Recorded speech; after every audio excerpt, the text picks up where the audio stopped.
welcome back to my channel. If this is your first time checking me out, welcome to my channel. Rewind that. Last week I tried to review episode number 3 of Power season 6 in 10 minutes or less, and it did not work. This week I'm going to try it again. If it doesn't work, it doesn't work, but I'm going to give it a try. I do have to stick to my notes though in order to do that. So let me try this, guys. Are you guys ready? I watched the episode at 12 midnight, so just to let you know, it was great, in my opinion. So I'm just gonna try to hurry up and do this right quick. Okay, so the episode is called Why is Tommy Still Alive? So we start off with the episode where Ghost is seeing things. I don't know if he's going crazy or if his conscience is getting to him, but he sees Angela and she's talking to him saying, you know, if you felt bad about this and bad about what happened to me, then why is Tommy still alive? Okay. All right. And she told him that, you know, you always chose Tommy over me anyway or whatever. And so that's that. Now, Kate, she pops up. Kate is Tommy's mother. Okay. She pops up. She has nowhere to stay or whatever's going on in her life. She comes with her bags. So she's staying with Tommy. And Tommy tells Lakeisha to watch his mother. And she's like, what? Lakeisha, you know. So that's what's going on with that. Now, Sax and Proctor's ex, Lindsay, they go over what, you know, he's hearing on the little unicorn bug. And all he's picking up is that she's an unfit mother. And he lets her know that all we got from you is that you are a terrible mother. He didn't say exactly those words, but that's basically what he's saying. Like, you're going to lose your daughter. Like, there's nothing here that is criminal. You need to find something. So she says, well, Elisa Marie or whatever their daughter's name is says something about some blonde guy coming in talking to the father. So she basically talking about Tommy. And we got that. So, you know, Sax is like totally ready to dive into that. So then you have another scene where Proctor brings Dre to Ghost, and Ghost pretty much almost loses it and tries to dig Dre's eyes out to death, basically his eye out to death. Okay, he's ready to kill Dre. I mean, Dre is in some serious mess, so he really needs to be careful. Ghost is right not to trust him. He knows he's a snake, so he's basically saying, you know, we can't trust this guy, and I don't want to work with him. But Proctor is like, please, let's just give him a chance right now. This is the only hope, or whatever. All right. So then Ghost then lets Dre know that, you know, he's gonna give him this one chance, but if anything seems suspect, anything crazy coming out of his mouth or whatever, he wants him to wear a wire. Anything crazy coming out of his mouth, he is going to sign his brain with the pen or whatever. Basically, he's going to kill him. Okay. You can see on Dre's face that he was not happy about being threatened. However, he knows that his back is totally against the wall. But Dre is a snake, so we can't trust him, as we'll see later on.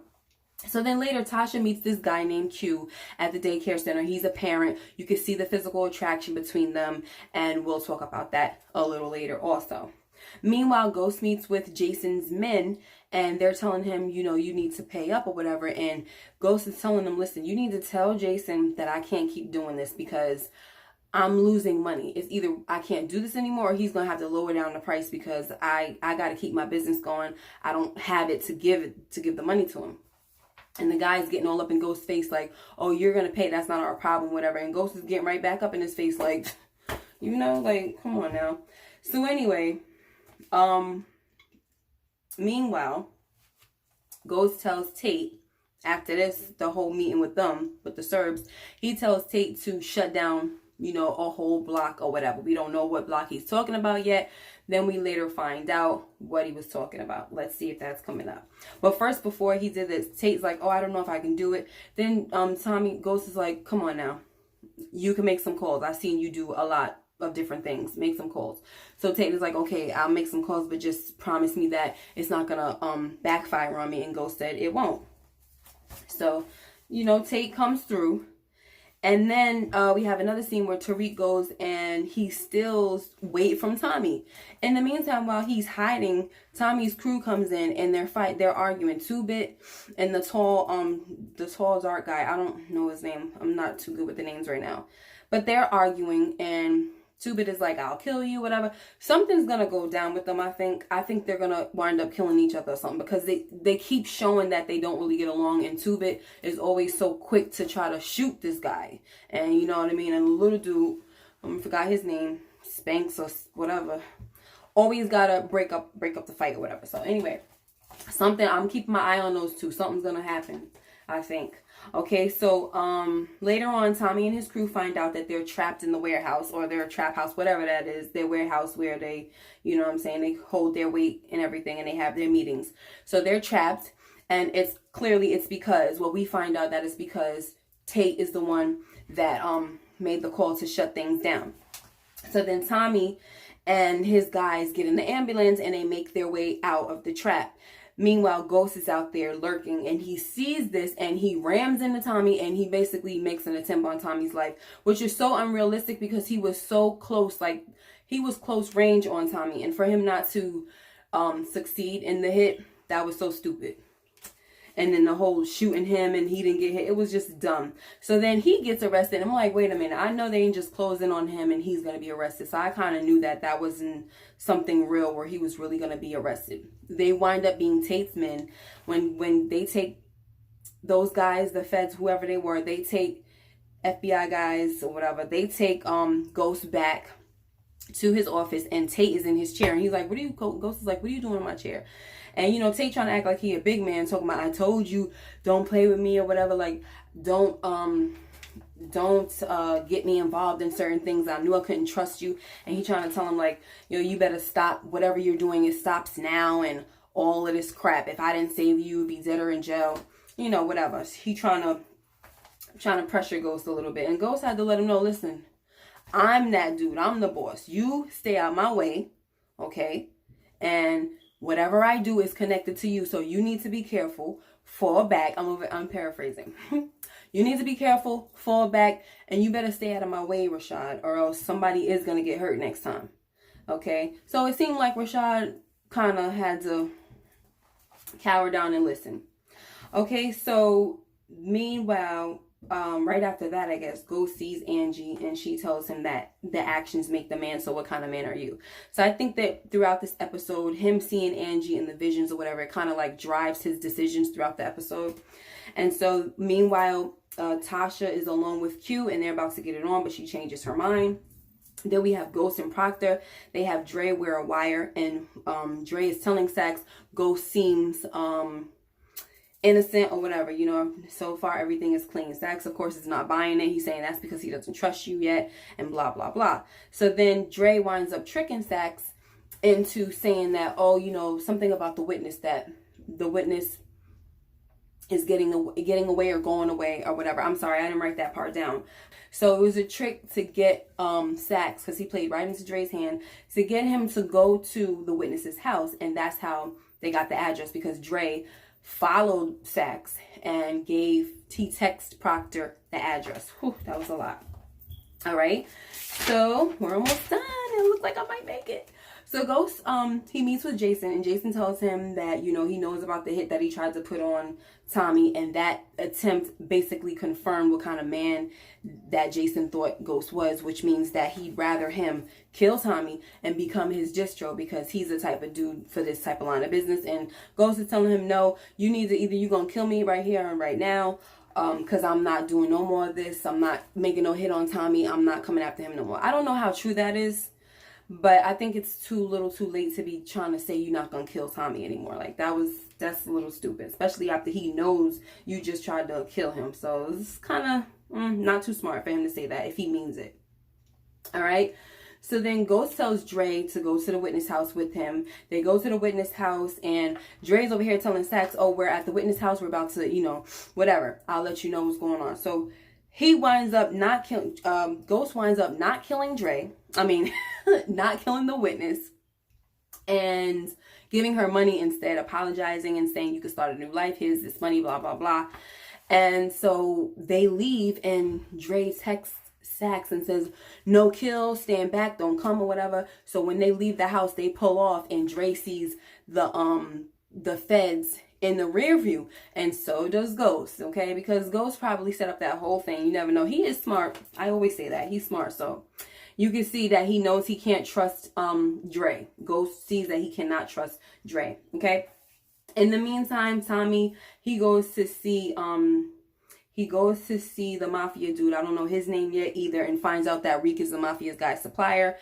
Tommy tells the mafia, look, I'm over 10 minutes. Anyway, Tommy tells the mafia guy, stay away from Reek. The mafia dude is like, I don't like nobody telling me how to run my business. All right. So my thing with that, when I saw that, I was like, this mafia dude, I understand that, you know, he's mafia, he's the mob, and he feel like nobody can tell him nothing, but he don't know Tommy, and Tommy is a loose cannon, irrational. He doesn't really think like that. You know what I mean? So I think that Tommy might, you know, Tommy just has that potential to do anything crazy and just go up in there and just spray up the whole place. Don't care about what kind of consequences or whatever. So anyway, so then we see Cash come home at Tommy's house. You know, Keisha and Kate are talking, and then Cash comes home beat up. Keisha's like, oh, nobody gonna do nothing to my son. I'm about to go out there and, you know, we're gonna settle this. Kate is telling Keisha, no, don't do that, because whatever you do, you can cause some heat to be on Tommy, and we don't need that because of the type of business. Keisha's like, I don't care about that. Like, nobody's touching my son. If it were you, what would you do? And Kate said, true. Like, she agreed with her. We're gonna go back to that. So then Tommy confronts Reek in another scene and tells him to leave the drug game alone. You're too smart for this. I don't want this for you. Blah, blah, blah. So Reek lies and tells him that he got the weight from Kanan, of course. And that's how he got Tommy to get off of his back. But then Tommy takes the weight. So now Reek is back in the same boat that he was in before with no weight.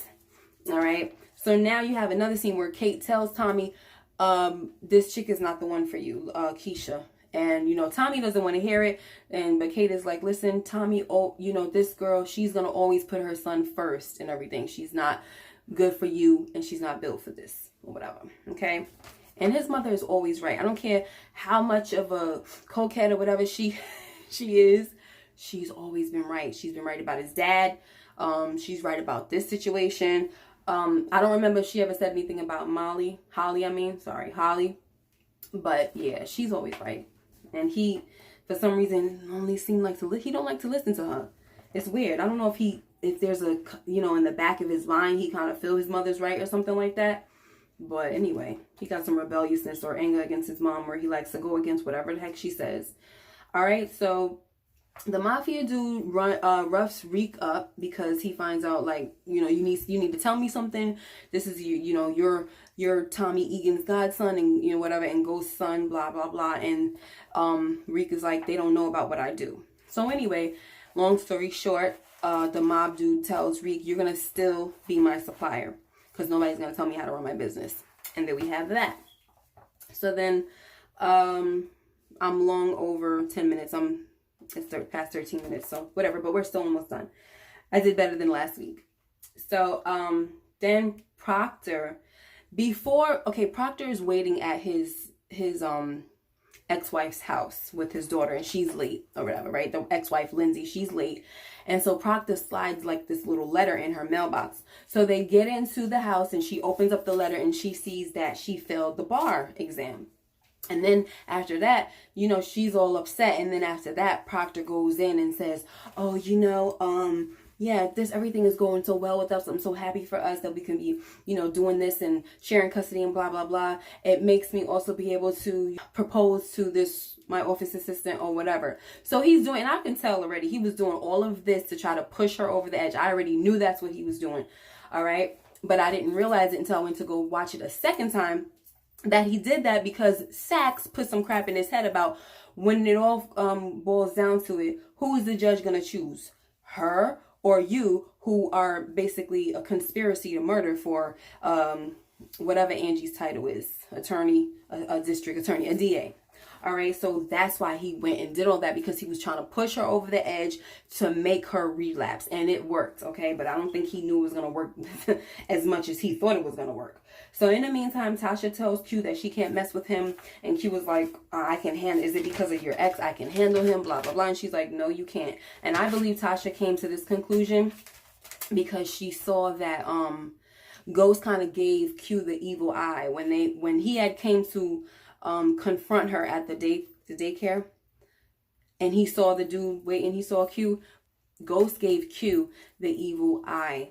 And it was like, Ghost act like he can't, he don't even want to be with Tasha, but every time she try to be with somebody, he got a problem. Like, he just got a lot of nerve. So I believe that Tasha realized that, and I think she became scared. She remembers that Ghost killed Silva. So she's like, I don't want to have to deal with this again. Like, she, you know what I mean? So, and that's why I do think that, and then she's probably going to do something to get rid of Ghost, because she's going to eventually realize, listen, I can't have this man ruling my life. I can't have happiness as long as he's living and long as he's around. Either she's going to set him up to go to jail, or she's going to set him up to be killed, or kill him herself, because he's literally trying to stop her from moving on with her life, and she's going to get tired of it. Okay. Anyway. So Proctor now gets a call from his daughter, and Lindsay is acting crazy and, reciting all the laws or whatever for the test. And then she winds up ODing in his face, and he didn't call 911. Like, it seems like he was about to call 911. I don't know what he was about to do, but it seems like he just made a decision, like, you know what? No, I'm gonna let this chick die. Like, this episode definitely revealed a dark side of Proctor. And unfortunately, the unicorn picked up the whole thing. And so we're going to see what's going to happen with that. What I think is, and I don't know how Saxe is going to get to this unicorn, but if he does get to the unicorn, he's going to wind up trying to blackmail Proctor.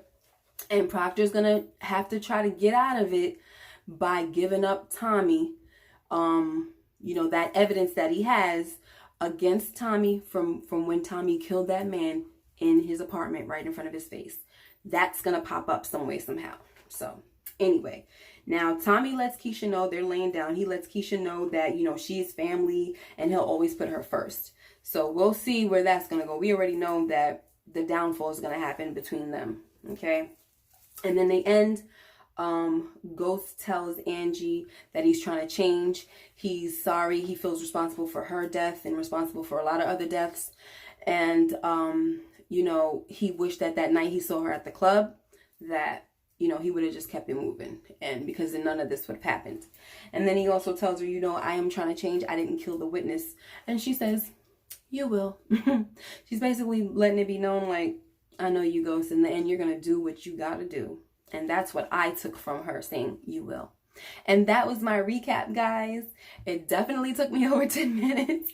I don't think I'll ever be successful at doing a recap for this show, any episode, for 10 minutes. I don't think I'll ever be able to do that. I will try every week, but I do not think that's going to happen. All right. But anyway, I really hope you enjoyed it. Hopefully I didn't go over too much, so I could give you guys something to think about, something to comment about and say, something that I may have missed or whatever.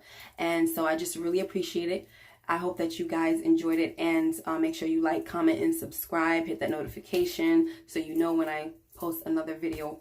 Have a great one, and I'll see you guys next week. Bye-bye.